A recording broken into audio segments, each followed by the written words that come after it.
Ya está aquí el Padre José de Jesús Aguilar Valdés, la voz amable de la radio. La voz amable de la radio. Esto es En tu Camino, en tu Camino, en tu Camino.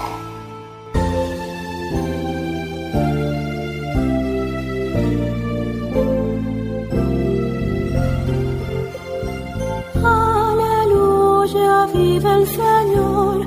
Aleluya, vive el Señor.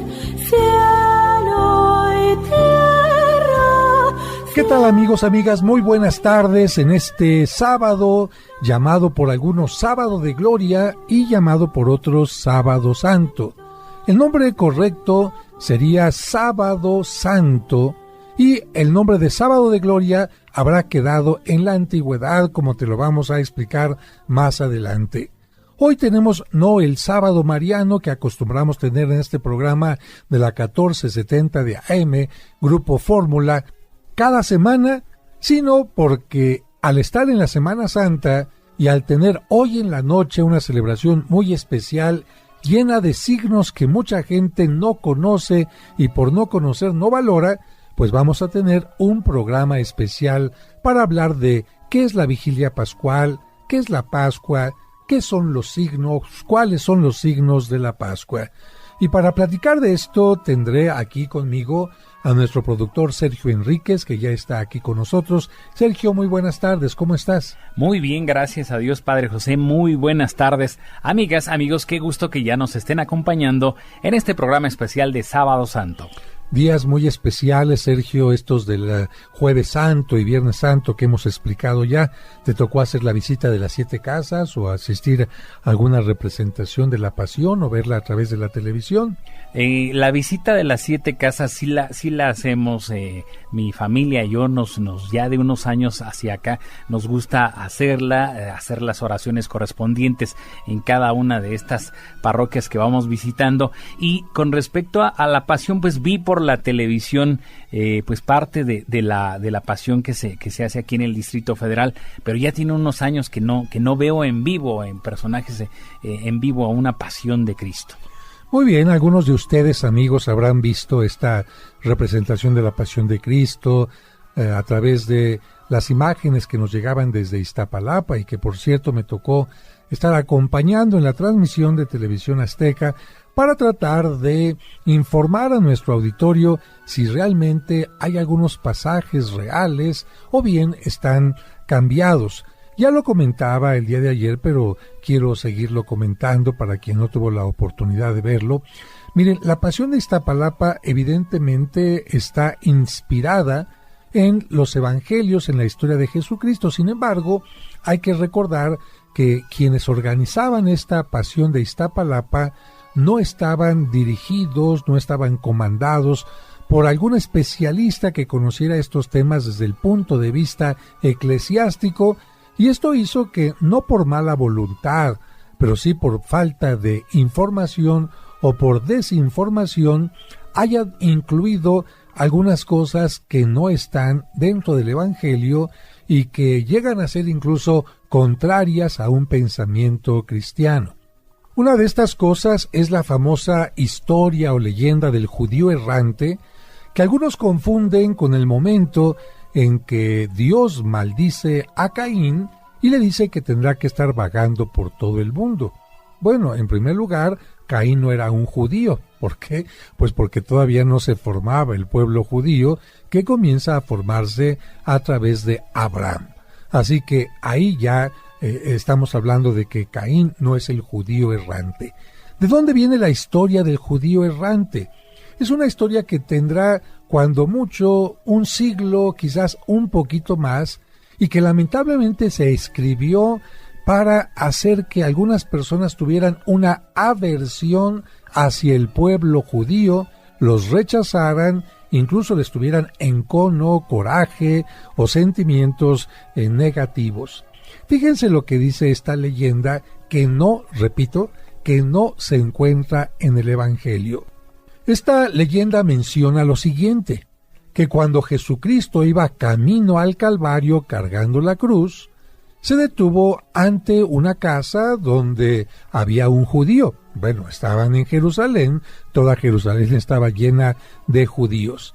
Y Jesucristo le pide agua a este hombre y le pide que le permita descansar un momento en el pórtico de su casa, puesto que está muy cansado. Y aquel hombre se niega a darle el agua, aquel hombre se niega a permitirle que descanse un momento, y vea usted, aquí viene lo negativo. ¿Por qué esto no puede estar en el Evangelio? Porque Cristo se llena de coraje, de enojo, y de sus labios surge una maldición. Imagínate, ¿echaría a perder Jesucristo todo este momento de amor, de comprensión, de misericordia? ¿Estaría desconectado de aquellas palabras que dice desde la cruz: perdónalos porque no saben lo que hacen? Imagínate a Jesucristo maldiciendo y diciéndole a este hombre: por no haberme dado agua, por no haberme permitido descansar, tú vas a estar sediento toda la eternidad. Es decir, no vas a morir y vas a estar pidiendo agua y nadie te la va a dar, vas a estar pidiendo un lugar para descansar y nadie te lo va a permitir.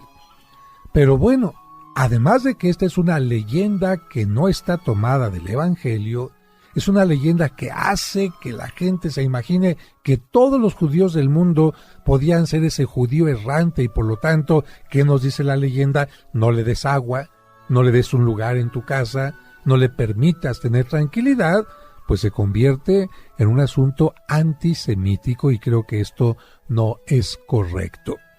Y por otra parte, esta narración que nos presentan en Iztapalapa mezcla el Evangelio con este momento. Entonces Jesucristo se pone a decir frases dedicadas a la samaritana, que es una mujer en Samaria cuando estaba todavía sin ser aprendido, cuando no iba camino al Calvario, y la mezclan en un momento totalmente distinto. Y así como lo hacen en este pasaje de el judío errante, también van metiendo algunos elementos que no tienen nada que ver con el contexto. Y una cosa más evidente, que alguna radioescucha me decía: oiga padre, el belly dance ya existía desde el tiempo de Herodes, desde Cristo. Bueno, tendríamos que decir que en primer lugar, la gente que vivía en Jerusalén eran judíos. En tiempo de Cristo todavía no se había creado el Islam, que surge varios siglos después de Cristo, con el profeta llamado por ellos Mahoma, el profeta de Dios. Pero el belly dance no tiene nada que ver con la danza judía, tiene más bien que ver con la danza de tipo oriental, pero más hacia allá, hacia lo que tendría que ser todas las regiones ocupadas por el Islam, Turquía, en fin. Por lo tanto, si hay un ballet ahí en Iztapalapa que bailan muy bien el belly dance, ¡qué bonito! Pero si lo quieren incluir como las bailarinas del tiempo de Cristo que estaban en el palacio de Herodes, pues ahí habría un anacronismo. Y finalmente, otro elemento importante que tenemos que resaltar es que en la Pasión de Iztapalapa sigue todavía muy metido este tipo de gusto por los vestuarios, los peinados del cine en México, del teatro en México de los años 50 o 60.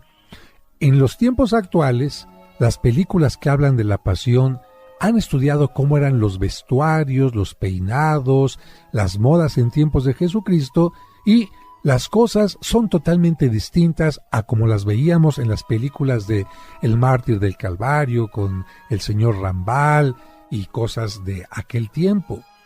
En Iztapalapa todavía los peinados son como se usaban en los años 50, 60.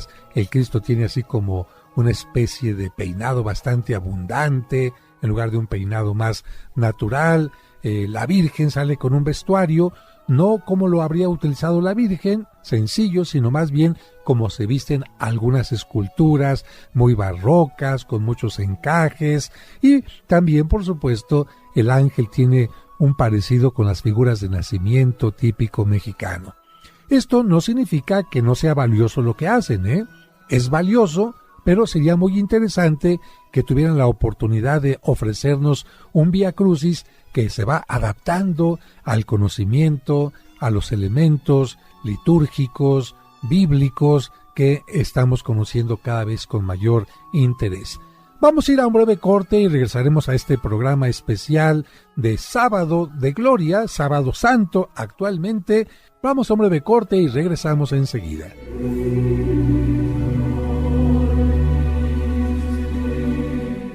En tu camino.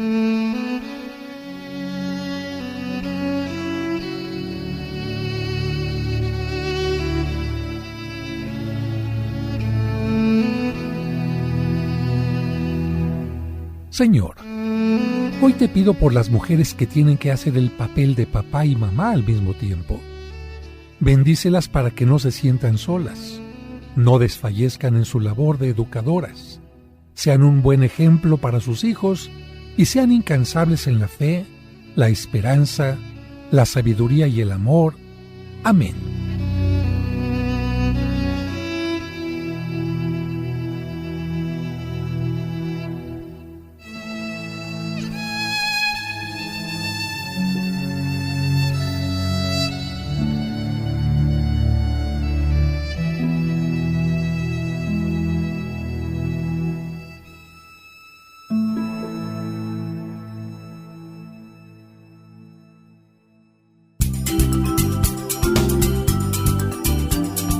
Estás escuchando En tu Camino. En tu Camino. Con el Padre José de Jesús Aguilar Valdés. La voz amable de la radio.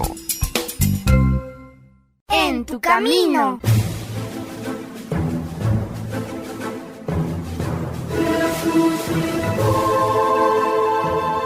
Muchas gracias por continuar con nosotros en este programa especial de Sábado Santo, antes llamado Sábado de Gloria, y ojalá que no te haya tocado ninguna cubetada de agua, a menos de que te haya tocado bañarte por tu propia cuenta. Y afortunadamente, pues esta costumbre de tirarse agua unos a otros entre vecinos, sorprender a los que iban caminando por la calle, pues se ha ido quitando. Y yo digo que esto es muy bueno porque habla de una mayor conciencia sobre el agua. ¿Cómo vino esa costumbre de echarse agua? Te lo vamos a decir más adelante. Vamos a ir por partes, si les parece.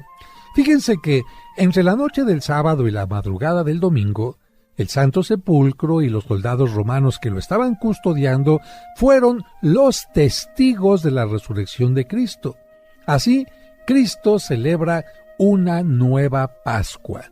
¿Por qué digo que Cristo celebra una nueva Pascua y no ya la antigua? Porque la antigua, la Pascua que celebraban los judíos, era simplemente el recordar el paso de la esclavitud a la libertad, cuando Moisés los había sacado de Egipto para llevarlos a una tierra prometida. Cristo ya no celebra únicamente esa Pascua, sino más bien el paso de la muerte a la vida eterna. En las primeras horas del domingo, de aquel domingo de la historia que nos habla el Evangelio, ¿qué sucedió? Pues las santas mujeres fueron al sepulcro. ¿Con qué intención? Para embalsamar el cuerpo de Cristo, porque recuerden que el Viernes Santo lo tuvieron que llevar al sepulcro de carrera y no les dio tiempo de darle el homenaje, el cuidado que los cuerpos de los difuntos necesitaban o merecían de acuerdo al cariño de la gente. Pero al llegar al sepulcro no encontraron el cuerpo. Más tarde, ellas y los discípulos vieron a Cristo resucitado. Cristo había vencido a la muerte, como dice la Sagrada Escritura, si vivimos con Cristo, nosotros también resucitaremos con Él. Y ahora le voy a pedir a Sergio que nos explique cómo fue el paso del llamado Sábado de Gloria a el actual Sábado Santo. Sergio, por favor. Hasta la reforma litúrgica que hizo el Concilio Vaticano II, se llamaba a este día Sábado de Gloria, porque la misa de resurrección se celebraba en la mañana del sábado debido a la norma rígida del ayuno antes de la comunión, que no permitía ni siquiera tomar agua y que en ese tiempo comenzaba a las 12 de la noche y duraba hasta el momento de recibir la comunión. Amigos, les explico un poquito más esto porque algunos quizás no hayan entendido. Miren, antes de la reforma litúrgica, si una persona quería comulgar, tenía que ayunar desde las 12 de la noche hasta el momento de la comunión. Si yo comulgaba a las 8 o 9 de la mañana, pues tenía 9 horas de ayuno. Pero imagínense si yo tenía que esperar hasta las 9:10 de la noche, estaría ayunando casi un día completo. Por eso es que la reforma litúrgica dijo, tenemos que regresar a los tiempos antiguos donde la gente celebraba la Pascua el sábado por la noche. Pero ¿dónde estaba el problema? Que habían exagerado con el tiempo de ayuno. Cuando el Papa, auxiliado por algunos obispos, dijeron, creo que será importante reducir el tiempo de ayuno a solamente 3 horas, la gente dijo, me puedo levantar, puedo tomar alguna cosita y después voy a la iglesia y comulgo sin ningún problema. Y entonces la misa de gloria que se celebraba a las 10 de la mañana del sábado regresó a su horario normal el sábado por la noche. Sergio, pero continúa y disculpa que te haya interrumpido.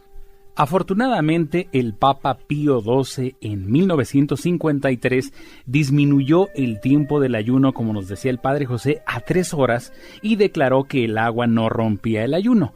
Entonces se pudieron celebrar misas vespertinas y nocturnas, incluyendo la vigilia pascual a la medianoche. Actualmente, durante la mañana y la tarde, no se puede celebrar misa. La Sagrada Comunión solo se puede dar en forma de viático. ¿Qué es el viático? No en la misa, sino cuando la hostia consagrada se lleva del Santísimo para visitar a un enfermo y se le da la comunión ahí. Eso es lo que significa el viático. No se concede celebrar el matrimonio en este día, el sábado, ni administrar otros sacramentos, con excepción de la penitencia y la unción de los enfermos. Aunque la celebración de la Pascua de Resurrección debería realizarse en las primeras horas del domingo, también puede realizarse desde el sábado por la noche. ¿Esto para qué? Para culminar en los primeros momentos del domingo. Hay que recordar, amigos, que las fiestas de la Iglesia pueden comenzar a celebrarse a partir de que el sol se oculta. Para la Iglesia, desde que el sol se oculta, se está anunciando ya un nuevo día. Durante la celebración del día sábado, se tienen más lecturas bíblicas que las comunes, con el fin de que todos los cristianos recuerden las promesas que se han cumplido de parte de Dios, y las lecturas hacen referencia a la Pascua o Paso. Recuerden que Pascua en hebreo se dice Pesaj en las diversas etapas. Vamos a ver las distintas etapas en las que se recuerda esta Pascua, este Paso, esta Pesaj. La primera está tomada de la lectura del Génesis y nos habla del paso de cuando no existía nada a la creación del mundo, el universo y el ser humano. Todo esto es obra de Dios. Por eso precisamente en este sábado se comienza totalmente en obscuridad, para recordar que no existía nada y que Dios decide que empiece a existir la luz y todo cuanto fue creando, con especialmente la presencia del ser humano.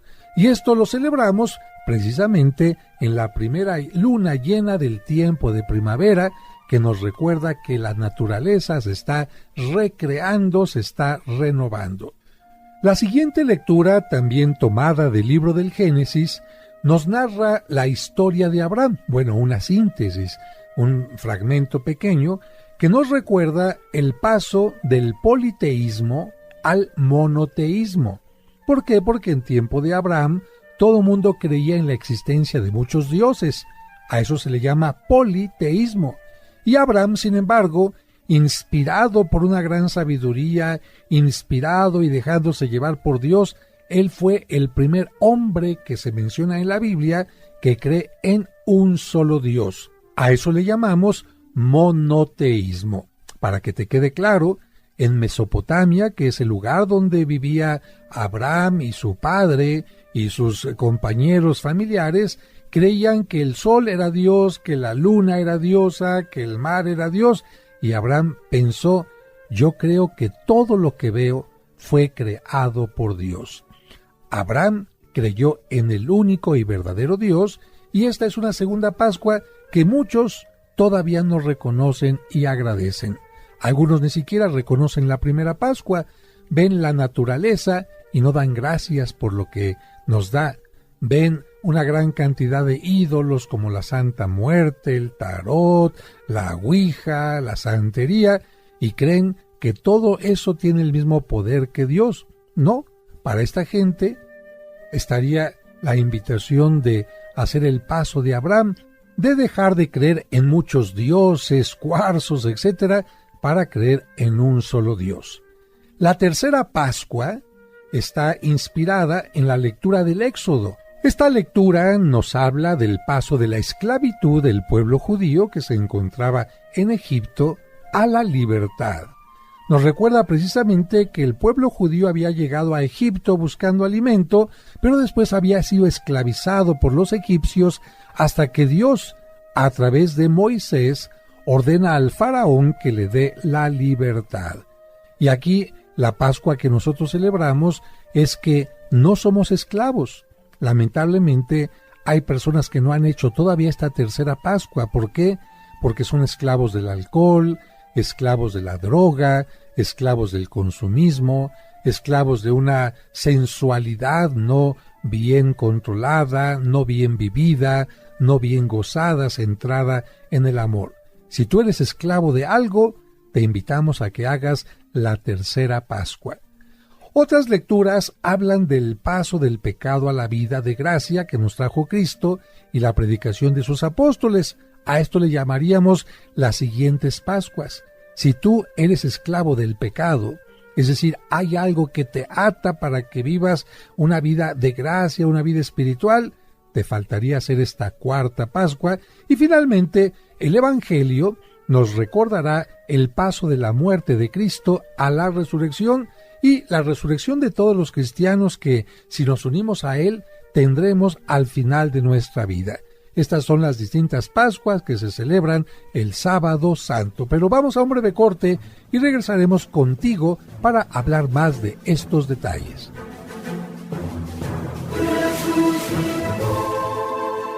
En tu camino, un programa para encontrar la meta.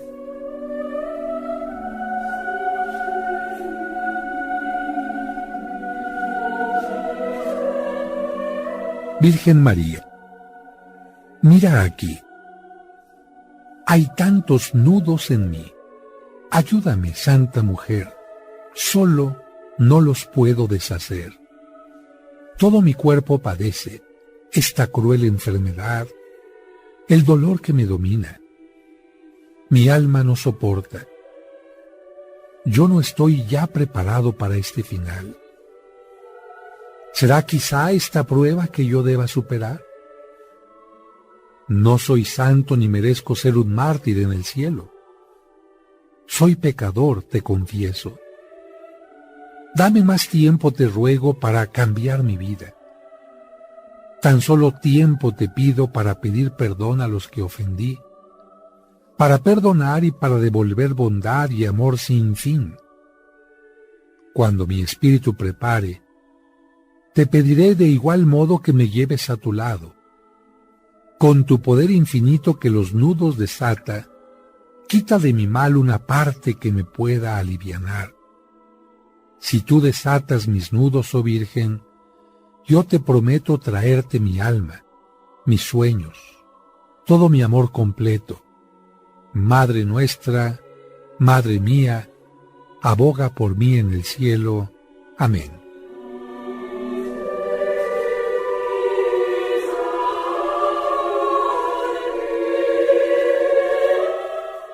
En tu camino, un programa para encontrar la meta.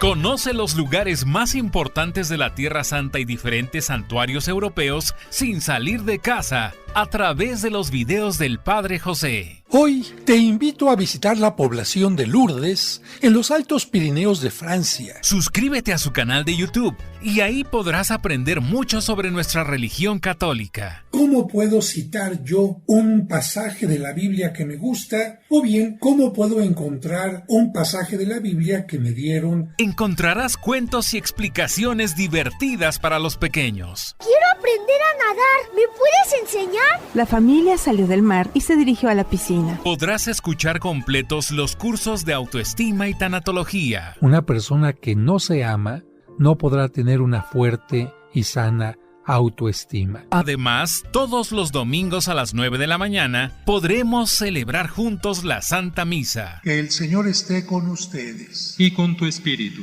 Proclamación del Santo Evangelio. No esperes más. Busca su canal en YouTube como Padre José de Jesús Aguilar y suscríbete. En tu camino, un programa para encontrar la meta. En tu camino. Alégrense por fin los coros de los ángeles. Alégrense las jerarquías del cielo. Muchas gracias por continuar con nosotros en este programa de Sábado Santo, y ya te hemos explicado un poquito lo que es la Pascua, el espíritu de esta celebración. ¿Y qué te parece, Sergio, si empezamos a hablar ya de este mundo tan maravilloso de los signos? Porque mucha gente está en la celebración y no entiende cuál es el significado de cada una de las partes de la celebración. Claro que sí, amigos. Esta celebración está llena de signos, como nos dice el Padre José, y uno de ellos es precisamente la bendición del fuego nuevo. Con él se enciende el cirio pascual, signo de Cristo resucitado que vence a la oscuridad del pecado y la muerte. Este cirio se deberá encender durante todo el año en las celebraciones de bautismo para indicar que el bautizado está iluminado por Cristo, y también en las misas de difuntos, para recordar que para ellos brilla la luz eterna. Generalmente cada asistente lleva su cirio para encenderlo con la luz del cirio pascual. Así que ya te explicamos, vas a llegar a la iglesia, va a estar totalmente apagada para indicar o bien que Cristo está muerto, o bien que Dios no ha creado todavía absolutamente nada. Lo primero que hace el sacerdote es salir al atrio y va a encender un fuego nuevo. No va a encender el cirio de un encendedor, de un cerillo, sino se enciende un fuego nuevo que es el símbolo de Dios que crea, o de la luz que va a irradiar el cuerpo de Jesucristo para que pueda resucitar. Una vez que se ha encendido el cirio pascual, entonces va entrando poco a poco por el pasillo central y, como bien lo decía Sergio, cada persona va encendiendo su cirio, indicando que se quiere unir a Cristo resucitado. Otro signo es el pregón pascual. Mediante un hermoso canto se anuncia solemnemente la resurrección de Cristo. El canto se conoce como pregón pascual, y fíjense que se trata de uno de los más antiguos himnos de la liturgia romana anterior al siglo IV. Por eso no solamente se convierte en un elemento valioso a nivel litúrgico, sino a nivel histórico. ¿Quiere usted saber cómo eran los cantos, la poesía, la métrica de la gente del siglo IV? Pues este himno es un ejemplo claro. Y yo les voy a decir el texto completo del pregón. Dice así: Alégrense por fin los coros de los ángeles, alégrense las jerarquías del cielo, y por la victoria del Rey tan poderoso, que las trompetas anuncien la salvación. Goce también la tierra inundada de tanta claridad, y que radiante con el fulgor del Rey eterno, se sienta libre de la tiniebla que cubría el orbe entero. Alégrese también nuestra Madre la Iglesia, revestida de luz tan brillante. Resuena este templo con las aclamaciones del pueblo. Por eso, queridos hermanos, que asistís a la admirable claridad de esta luz santa, invocad conmigo la misericordia de Dios omnipotente, para que aquel que sin mérito mío me agregó al número de sus ministros, infundiendo el resplandor de su luz, me ayude a cantar las alabanzas de este cirio. En verdad es justo y necesario aclamar con nuestras voces y con todo el afecto del corazón a Dios invisible, el Padre Todopoderoso y a su único Hijo, nuestro Señor Jesucristo, porque Él ha pagado por nosotros al Eterno Padre la deuda de Adán, y derramando su sangre, canceló el recibo del antiguo pecado, porque estas son las fiestas de Pascua en las que se inmola el verdadero Cordero, cuya sangre consagra las puertas de los fieles.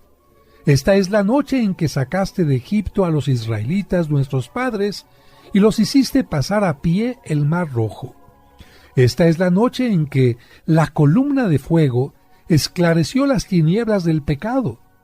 Esta es la noche en la que por toda la tierra los que confiesan su fe en Cristo son arrancados de los vicios del mundo y de la oscuridad del pecado, son restituidos a la gracia y son agregados a los santos. Esta es la noche en que, rotas las cadenas de la muerte, Cristo asciende victorioso del abismo. ¿De qué nos serviría haber nacido si no hubiéramos sido rescatados? ¡Qué asombroso beneficio de tu amor por nosotros! ¡Qué incomparable ternura y caridad! Para rescatar al esclavo, entregaste al Hijo. Necesario fue el pecado de Adán, que ha sido borrado por la muerte de Cristo. Feliz la culpa que mereció tal Redentor. ¡Qué noche tan dichosa! Solo ella conoció el momento en que Cristo resucitó de entre los muertos.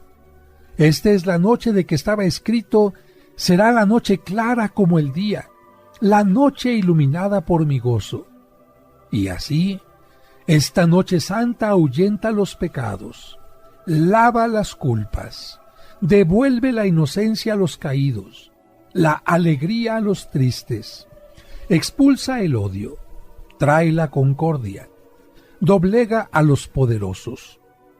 En esta noche de gracia, acepta, Padre Santo, el sacrificio vespertino de esta llama, que la Santa Iglesia te ofrece en la solemne ofrenda de este cirio, obra de las abejas.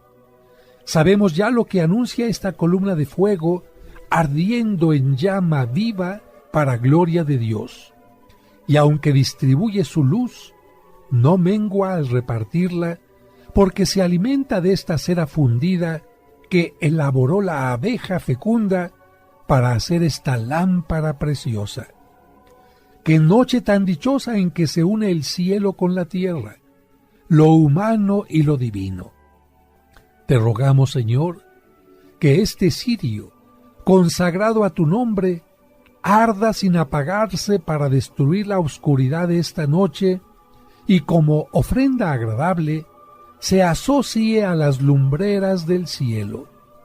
Que el lucero matinal lo encuentre ardiendo, ese lucero que no conoce ocaso y es Cristo, tu Hijo resucitado que, al salir del sepulcro, brilla sereno para el linaje humano y vive y reina glorioso por los siglos de los siglos. Amén. Amigos, como hemos escuchado, es un texto largo pero muy bonito este pregón pascual.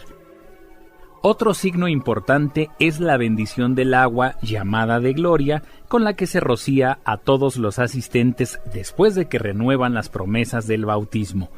Después de escuchar la Santa Misa y durante la semana, muchas personas rocían sus hogares con esta agua para hacerlas participar de la bendición pascual. Así es, por eso precisamente lleva el nombre de Sábado de Gloria, porque se bendice el sábado con el que se abre la gloria, es decir, el triunfo de la resurrección de Cristo sobre la muerte y sobre el pecado. Y quiero hacerles un breve comentario sobre esta agua. Fíjense que en la antigüedad solamente había bautismos el sábado de gloria, el sábado santo. No había bautismos ningún otro día del año. Posteriormente se aceptó que hubiera bautismos otros días del año, de preferencia en sábado o en domingo, porque son los días que nos unen a la resurrección de Jesucristo. Pero la norma era: tienes que bautizarte con el agua bendecida el sábado de gloria. ¿Qué le pasa al agua que se encuentra estancada en un solo recipiente? Bueno, imagínense, los animalitos, la vida, las bacterias, los microorganismos empiezan a llegar a ese lugar y el agua se empezaba a llenar de lamas, se empezaba a llenar de algunos elementos verdecitos en las orillas de la pila bautismal e incluso no faltaba por ahí una cucaracha acuática. ¿Qué hacer para que el agua no se corrompiera? El sacerdote iba y le ponía grandes puñados de sal, y tú sabes que el agua con sal pues no puede tener algún elemento nocivo. De ahí vino la costumbre de ponerle sal al agua bendita para que se mantenga siempre en una forma perfecta. Pero esto de bautizarse con el agua de gloria afortunadamente cambió a partir de la Reforma Litúrgica de 1962, el Concilio Vaticano II, y ahora se pide que cada vez que hay un bautismo se bendiga el agua para que el agua represente realmente la nueva vida. Es importante mencionar, amigos, que un cristiano debería por lo menos, como lo dicen los preceptos de la Iglesia, comulgar en la Pascua. Y para recordar que es una fiesta muy especial, el Papa da desde Roma la bendición Urbi et Orbi, con la que se obtiene la indulgencia. Urbi et Orbi significa a la ciudad y al mundo, es decir, el Papa bendice a la gente de Roma y a la gente de todo el mundo. Pero vamos a ir a un breve corte y regresamos para hablar del mundo de los signos en estos días santos. Alégrense por fin los coros de los ángeles, alégrense las jerarquías del cielo, y por la victoria del Rey tan poderoso, que las trompetas anuncien la salvación. Goce también la tierra, inundada de tanta claridad, y que radiante con el fulgor del Rey eterno. Al reunirnos en nombre del Señor. En el nombre del Padre, y del Hijo, y del Espíritu Santo. Amén. Amén. La Santa Misa, celebrada por el Padre José de Jesús Aguilar Valdés, todos los domingos a las 12 del mediodía, aquí, en Tu Camino. Cristo está en medio de nosotros. En Tu Camino, un programa para encontrar la meta. En Tu Camino, un programa para encontrar la meta. Al reunirnos en nombre del Señor. En el nombre del Padre, y del Hijo, y del Espíritu Santo. Amén. Amén. La Santa Misa, celebrada por el Padre José de Jesús Aguilar Valdés, todos los domingos a las 12 del mediodía, aquí, en Tu Camino. Cristo está en medio de nosotros.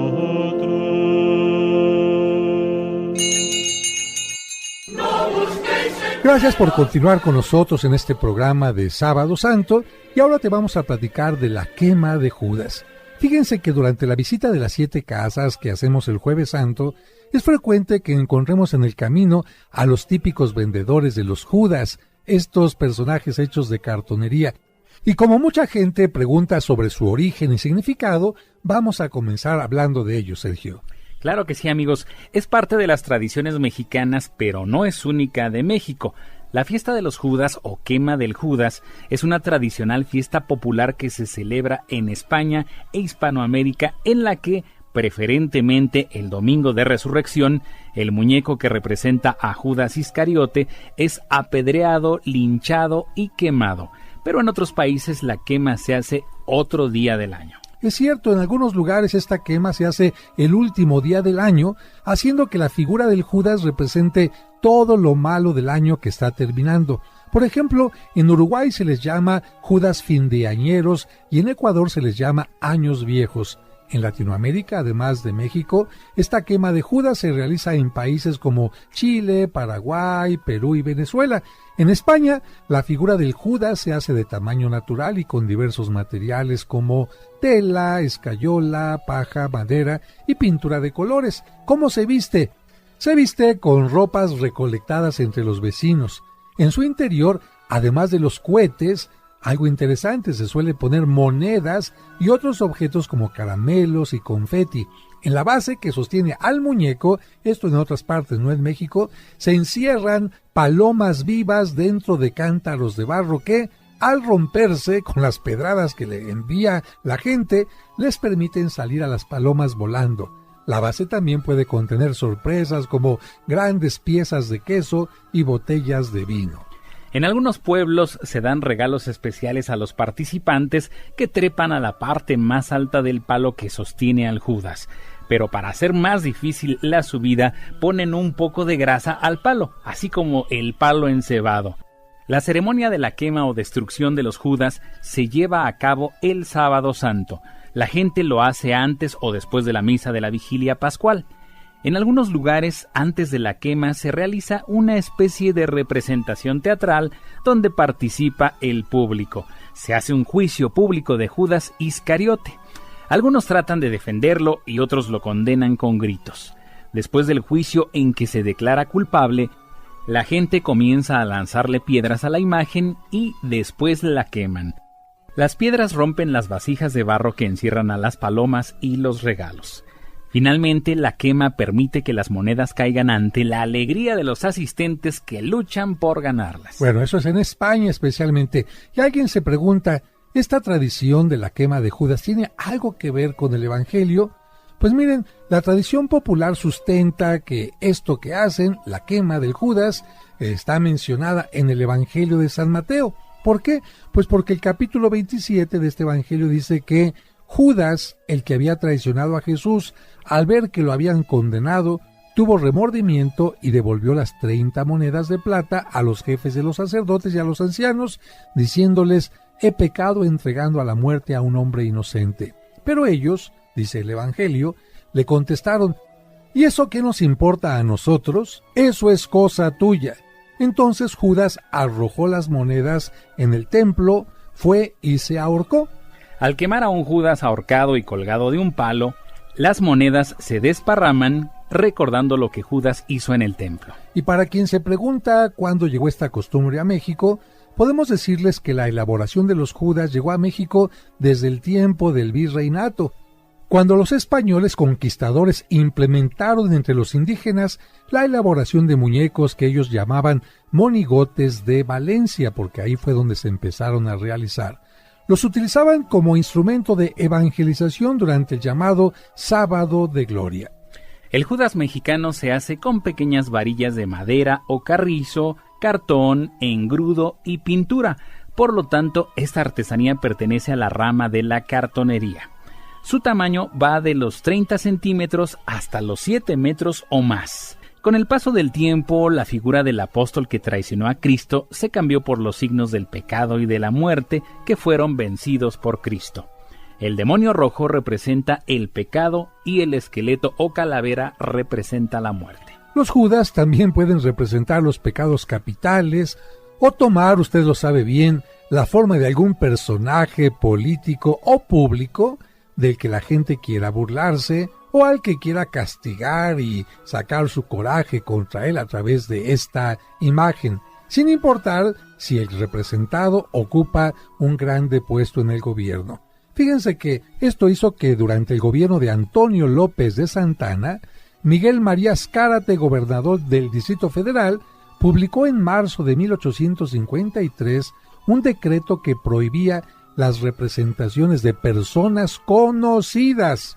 El decreto dice así: con el objeto de evitar los abusos que suelen cometerse con motivo de las salvas, es decir, quema de cohetes, que se hacen los sábados de gloria, y con el deseo de conservar la antigua costumbre de que ese día, el jueves y viernes santo, no transiten por la ciudad carruajes y cabalgaduras, porque los carruajes llevaban estos Judas paseando también por toda la ciudad, he determinado, continúa el escrito, lo siguiente: en la salva del referido sábado de gloria, no se tirará cohetes a mano, ni se dispararán armas de fuego de ninguna clase, y es que algunos disparaban también a la figura del Judas, ni se quemará, ni venderán los muñecos que vulgarmente se llaman Judas, siempre que tengan algún vestido o distintivo con que se ridiculice a alguna clase de la sociedad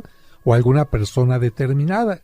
Y continúa el escrito: el que quebrante las siguientes disposiciones pagará una multa de 1 a 10 pesos, que era una fortuna grandísima en aquel tiempo, o sufrirá la pena de 5 a 50 días de grillete, no cárcel, sino que le ponían a usted una pesada bola con una cadena atada en el pie, sin prejuicio de la que imponga el juez competente o por el reclamo que hagan los agraviados de ella. Y como esas multas resultaban muy graves, se dejaron de quemar figuras de personajes políticos, pero en los últimos años ha resurgido esa costumbre.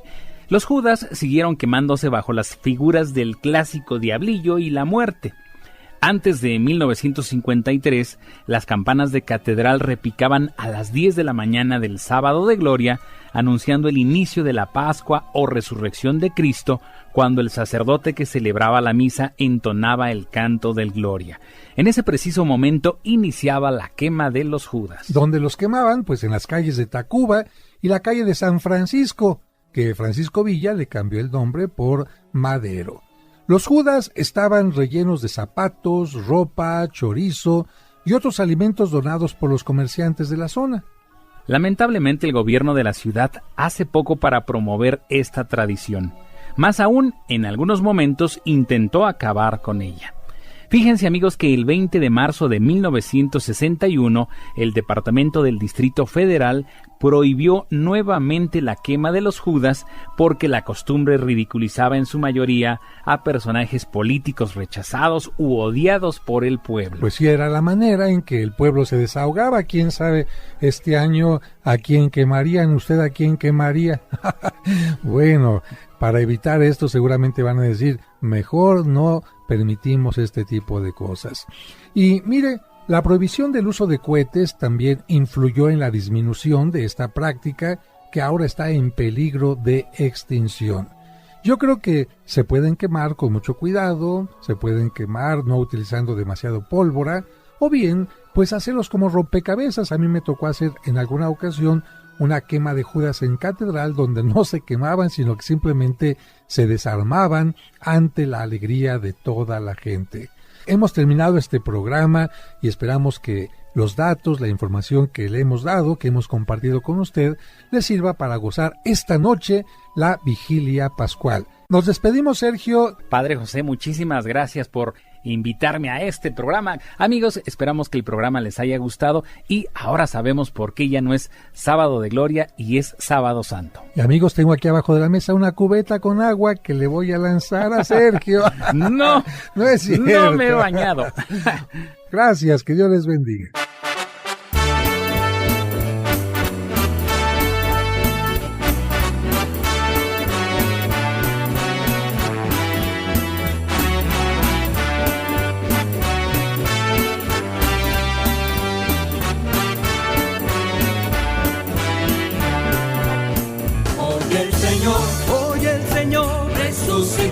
Resucitó y de la muerte nos libró.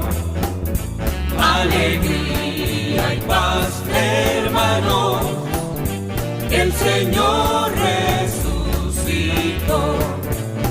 Porque esperó, Dios le libró y de la muerte nos salvó. Alegría y paz, hermanos, el Señor resucitó. El pueblo en él, vida encontró, la esclavitud ya terminó. Alegría y paz, hermanos, que el Señor resucitó.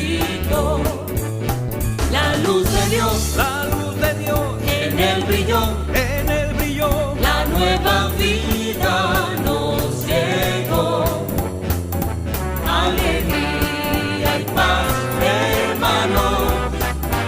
el Señor